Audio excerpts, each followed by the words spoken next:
దేవునికి స్తోత్రము, దేవదేవునికి వందనములు. ప్రభు అయినటువంటి యేసుక్రీస్తు నామములో మీ అందరికీ శుభములు తెలియజేస్తున్నాను.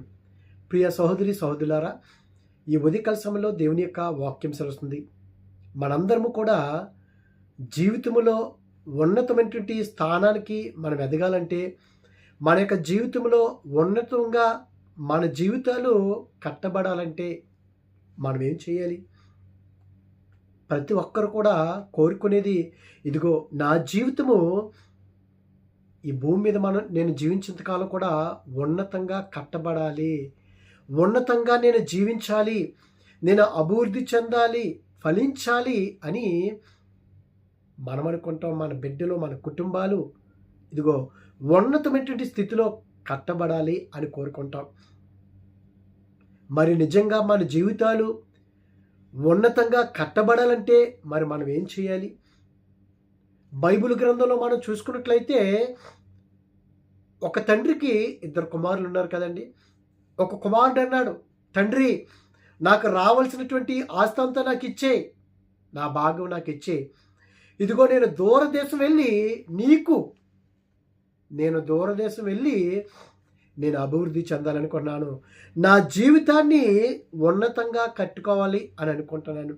ప్రియ సహోదరి సహోదరులారా, ఈ దినాల్లో కూడా మనందరము కూడా ఇదిగో నేను ఎక్కడికైనా సరే దూరంగా వెళ్ళిపోయి ఒక ఉన్నతమైనటువంటి స్థితిలో నేను ఉండాలి, ఉన్నతమైనటువంటి జీవితాన్ని నేను జీవించాలి, ఉన్నతంగా నా జీవితము కట్టబడాలి, అభివృద్ధి చెందాలి, ఫలవంతంగా ఉండాలి అని మనం అనుకుంటున్నాం కదండి. అట్టి రీతిగానే ఈ యొక్క వ్యక్తి కూడా తన తండ్రితో అన్నాడు, నాకు రావాల్సింది ఆస్తి నాకు ఇచ్చి నేను వేరే దేశం వెళ్ళిపోయి నా జీవితాన్ని నేను ఉన్నతంగా కట్టుకుంటానన్నాడు. ప్రియా సహోదరి సహోదరులారా, దేవుని యొక్క వాక్యం సెలవిస్తుంది, మనము మన దేవాతి దేవుడైనటువంటి తండ్రిని విడిచి మనము ఆయనకి వేరుగా ఉండి మనమేమి కూడా చేయలేమట. ఆయనతో మనం కట్టబడి మనం జీవించినట్లయితే, ఆయనకి దగ్గరగా మనం ఉండినట్లయితే, తండ్రికి మనం దగ్గరకు ఉంటే మన జీవితాన్ని ఎంతో ఉన్నతంగా మనం కట్టుకుంటాం. ఆ యొక్క కుమారుడు వెళ్ళిపోయాడు, ఆస్తిని తీసుకుని నా జీవితాన్ని నేను ఉన్నతంగా కట్టుకుంటాను, నీ నుండి వెళ్ళిపోతానని వెళ్ళిపోయాడు.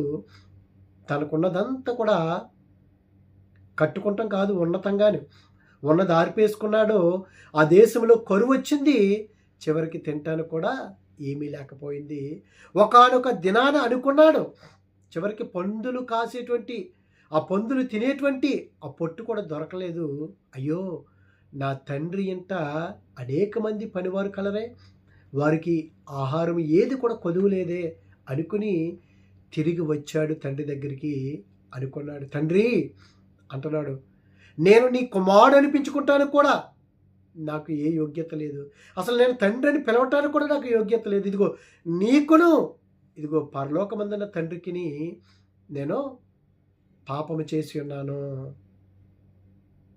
అని ఒప్పుకున్నాడు. ప్రియ సహోదరి సహోదరు, అవును కదా, తండ్రిని విడిచి తండ్రికి వేరుగా ఉండి మనమేమి చేయలేం కదా. కానీ మనం అనుకుంటాం, ఇదిగో నేను దూరంగా వెళ్ళిపోతాను మీ నుండి, తల్లిదండ్రుల నుండి అందరూ విడిచిపెట్టేసి అని మనం అనుకుంటాం. మనం ఎప్పుడు కూడా తండ్రిని ఆనుకొని మనం జీవించినట్లయితే, అందుకే మన జీవితాల్ని ఉన్నతంగా కట్టుకోవాలంటే మొట్టమొదటిగా మనం చేయవలసింది ఏంటంటే, దేవునికి మనము దగ్గరగా మనం జీవించాలి. దేవునికి దగ్గరగా మనం జీవిస్తూ ఆయన యొక్క ఆజ్ఞలు మనం పాటిస్తూ ఉండినట్లయితే, అందుకే ఈ కొన్ని విషయాలు మనము ఇంతకు ముందు కూడా మనం మాట్లాడుకున్నాం.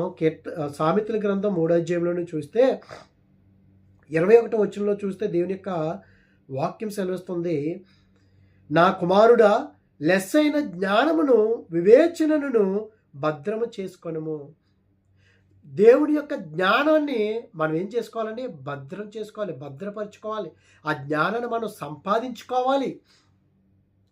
మనం సంపాదించుకుంటే దేవునికి మనం దగ్గరగా ఉంటాము. దేవునికి దగ్గరగా ఉంటే, దేవునిలో ఉంటే మన జీవితాలు ఉన్నతంగా కట్టబడతాయి అని దేవుని యొక్క వాక్యం సెలవుస్తుంది. ఆయన అంటున్నాడు, ఎప్పుడైతే మనం దేవుని యొక్క జ్ఞానాన్ని, వివేచన మనం భద్రం చేసుకుంటామో వాటిని నీ కన్నుల ఎదుట నుండి తొలగిపోనీకము.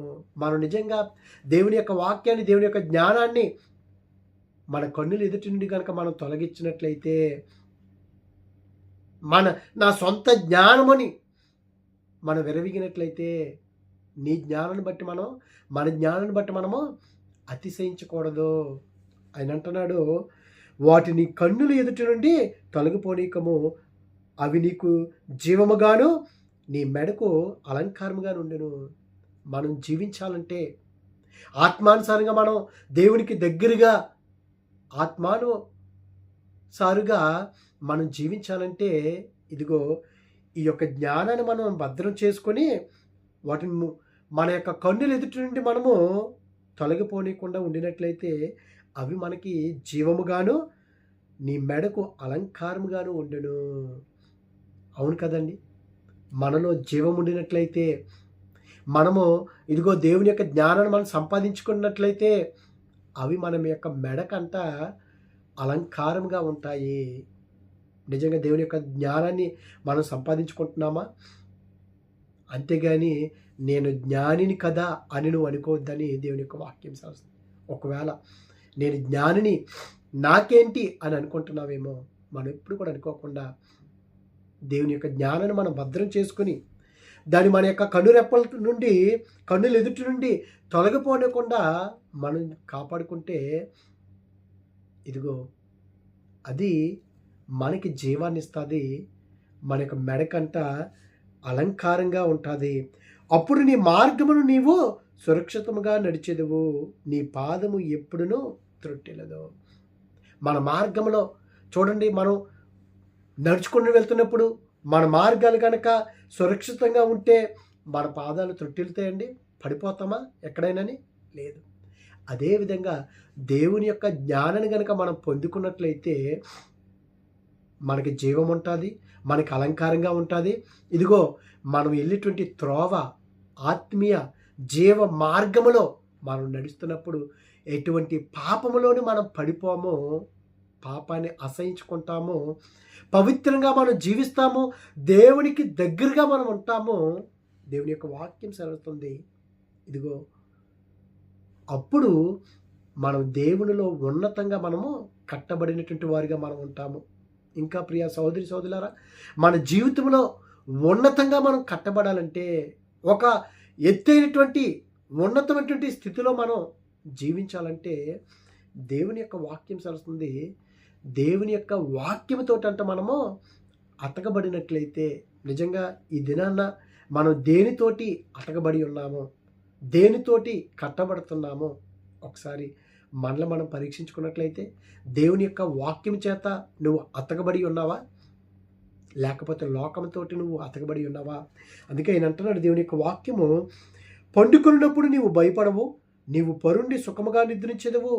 ఆకస్మికంగా భయము కలిగినప్పుడు, దుర్మార్గులకు నాశనము వచ్చినప్పుడు నీవు భయపడవద్దు, యెహోవా నీకు ఆధారమగును. అవును కదండి.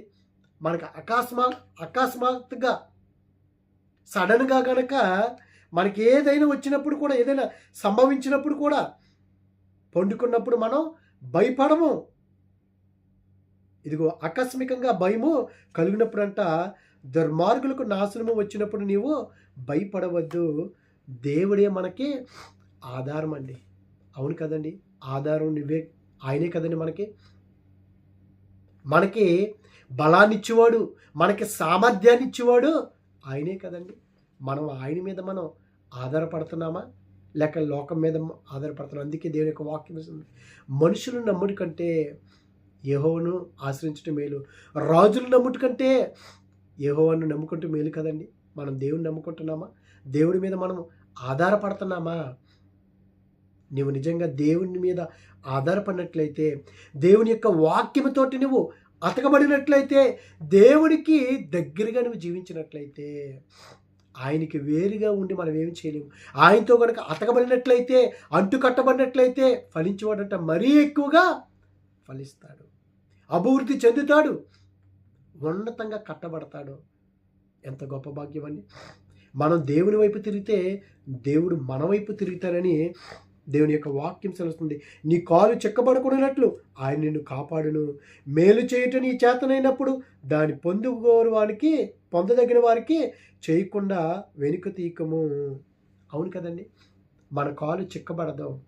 మనం ఎక్కడికి వెళ్ళినా సరే దేవుని యొక్క కాపుదల ఉంటుంది. అందుకే నీ వాక్యము నా పాదములకు దీపము. ఆయన యొక్క వాక్యమే మన పాదములకు దీపము. ఇదిగో ఆయన యొక్క వాక్యమే మనల్ని బ్రతికిస్తుంది. దేవుని యొక్క వాక్యమే మనకి నెమ్మదినిస్తుంది. ప్రియ సహోదరి సహోదరుడా, మన జీవితంలో నెమ్మది, మన జీవితంలో వెలుగు, మన జీవితాలు ఇదిగో ఉన్నతంగా కట్టబడాలి అంటే, మన కాలు చిక్కబడకుండా ఉండాలంటే ఇదిగో ఆయన యొక్క వాక్యం సెలవుస్తుంది. మేలైనది చేయగోరి అది చేయకపోయినట్లయితే పాపం అంటున్నాడు. మనం ఎప్పుడు కూడా ఒకరికి మేలుకరంగా ఉండాలి కానీ, ఒకరికి సహాయం చేసేవారిగా ఉండాలి కానీ, ఒకరిని మనం ఆదరించేవారిగా ఉండాలి కానీ, ఎప్పుడు నా పని అయిపోయిందిలే, నాకు అవసరం లేదు వేరే వాళ్ళ పని, నేను తింటున్నాను కదా, ఉంటున్నాను కదా, నేను సంతోషంగా ఉన్నాను కదా అని మనం ఎప్పుడు అనుకోకూడదండి. మనకున్న దాంట్లోనే ఎదుటివారికి సహాయం చేసేవారిగా మనం ఉండాలి తప్ప ఒకరి యొక్క మెప్పు కోసము, ఒకరి యొక్క మెప్పు పొందుకోవటానికి మనం ఎప్పుడు కూడా ఏది చేయకూడదు. మనం ఏది చేసినా సరే దేవాది దేవునికి తెలియాలి తప్ప మనుషులకి తెలియకపోయినా పర్వాలేదని దేవుని యొక్క వాక్యం సెలవుస్తుంది. మనం ఇంకా మన జీవితాలు ఇంకనూ ఉన్నతంగా కట్టబడాలంటే దేవుని యొక్క వాక్యం సెలవుస్తుంది. పూర్ణ హృదయంతో మనం ఏం చేయాలంటే దేవుని యందు నమ్మిక ఉంచాలి. అందుకే నమ్ముటి నీ వలనైతే నమ్మువానికి సమస్తమును సాధ్యమన్నాడు. మన పూర్ణ హృదయముతోటి మనం దేవుని యందు నమ్మిక ఉంచినట్లయితే ప్రియా సహోదరి సహోదరులారా, ఆయన అంటున్నాడు ఇంకను ఈ యొక్క అధ్యాయం అంతా కూడా మనం చూసుకున్నట్లయితే ఇదిగో దేవుని యొక్క వాక్యం సెలవుస్తుంది. మనం నిజంగా దేవుడి మీద ఆధారపడినప్పుడు, దేవుని యొక్క వాక్యం చేత అతకబడినప్పుడు, కట్టబడినప్పుడు ఇదిగో పూర్ణ హృదయంతోటి మనం దేవుని యందు నమ్మకం ఉంచినట్లయితే ఈ ఉదయకాల సమయంలో మన జీవితాల్ని, మన కుటుంబాల్ని, మన బిడ్డల్ని, మనల్ని ఉన్నతంగా ఆయన కట్టడానికి ఆయన సిద్ధంగా ఉన్నాడు. మరి దేవునికి దగ్గరగా జీవించేవాడిగా, తండ్రిని విడిచిపెట్టి వెళ్ళిపోయేవాడిగా కాకుండా తండ్రికి దగ్గరగా ఉండి తండ్రితోటి ఇదిగో అంటు కట్టబడినటువంటి ద్రాక్ష వల్ల ఏ విధంగా అయితే ఉంటుందో ఇదిగో మనం వేరైపోయినట్లయితే అవి ఫలింపవు. నాకు వేరే ఉండి మీరేమి చేయలేరు. అవును కదండి, దేవునికి మనం వేరే ఉండి పాపంలో పడిపోయినట్లయితే మనం ఏమి చేయలేం కదండి. ఒక్కసారి మనలో మనం పరీక్షించుకున్నట్లయితే దేవుని యొక్క వాక్యం సెలవుతుంది. నీ పొరుగువాడు నీ యొద్ద నిర్భయంగా నివసించినప్పుడు వాడికి అపకారము కల్పింపవద్దు. నీకు హాని చేయవానితో నిర్నిమిత్తంగా జగడమాడవద్దు. ఎవడైనా మనకు హాని చేయాలనుకుంటే వారితోటి మనం ఎప్పుడు కూడా గొడవలు పెట్టుకోకూడదండి, దూరంగానే ఉండాలి. కుటిలవర్తుడు యెహోవాకు అసహ్యుడు, యథార్థవంతులకు ఆయన తోడుగా ఉండును. ప్రియా సహోదరి సహోదరా, ఈ ఉదయకాల సమయంలో మనం యథార్థంగా కనుక మనం ప్రవర్తించినట్లయితే అటువంటి వారికి ప్రతి విషయంలో యథార్థంగా ఉండాలి, ట్రాన్స్పరెంట్గా ఉండాలి మనం ఎప్పుడు. కానీ మనము మనసులో ఒకటి పెట్టుకుంటాము, పైకి ఒకటి మాట్లాడతాము. మనం ఎప్పుడు కూడా దేవుడు చూసేది అంతరంగాన్ని మనం చూస్తాడు కానీ దేవుడు పై రూపాలను చూడడు.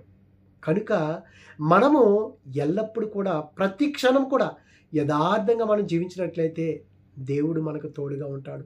దేవుడు మనకు తోడుగా ఉంటే మన జీవితాలు ఉన్నతంగా కట్టబడతాయి. ఈ దినాన్న ఈ ఉదయకాల సమయంలో నీ జీవితము ఉన్నతంగా కట్టబడాలంటే, నీ జీవితము ఉన్నతమైనటువంటి స్థానంలో ఉండాలంటే, ఉన్నతమైనటువంటి స్థితిలో ఉండాలంటే, ఇదిగో నీ కుటుంబము కట్టబడాలంటే దేవుని యొక్క వాక్యం సెలవుతుంది. వాక్యము చేత కట్టబడుతున్నావా? వాక్యము చేత నువ్వు అతకబడుతున్నావా? ఇదిగో పూర్ణ హృదయముతోటి నీవు దేవుని యందు నమ్మిక ఉంచుతున్నావా? దేవునికి దగ్గరగా ఉంటున్నావా? యథార్థంగా జీవిస్తున్నావా?